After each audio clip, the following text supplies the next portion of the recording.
প্রত্যেকটা মানুষের জন্য যেন বাংলাদেশের প্রচলিত আইন অনুযায়ী সমান যে ন্যায় অধিকার দরকার সেটা যেন দেওয়া হয় এবং সেটার বিরুদ্ধে প্রচলিত আইন অনুযায়ী যেন ব্যবস্থা নেওয়া হয়, এটা আমাদের গ্রুপ থেকে পরামর্শ দেওয়া হয়েছে।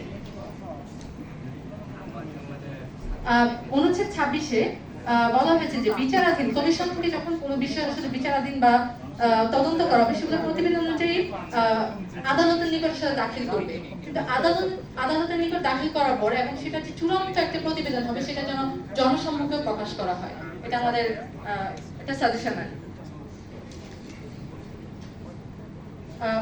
অনুচ্ছেদ 30 মানবাধিকার কমিশন তহবিল, এটা আসলে আমরা সবাই অ্যাপ্রিশিয়েট করেছি।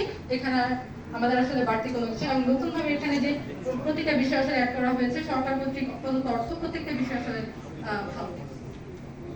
আমরা অনুচ্ছেদ 31-এ যদি যাই সেখানে যে সংযুক্ত তহবিলের উপযুক্ত দায় যুক্ত ব্যয়, এখানে আমরা সবাই সহমত পোষণ করছি, কারণ কমিশনের সকল প্রশাসন কেউ না কেউ পর্যবেক্ষণ অবহিতকরণ অ্যাওয়ারনেস এটার প্রতি, যেমন যৌতুক এগুলোও কিন্তু মানবাধিকারে গিয়েছে বা ফ্যামিলির এগেইনস্টেও কিছু আসছে। তো কি একমত করার জন্য এই এটা একটা কনস্টিটিউশনাল নেপাল হতে পারেন না। তো আমাদের এই বিষয়টা একটু মাথায় যদি রাখতে চাই, গুরুত্বপূর্ণ যে মানবাধিকার কমিশন আছে এটা তো আমরা জানি, বিষয়টা আমার গুরুত্ব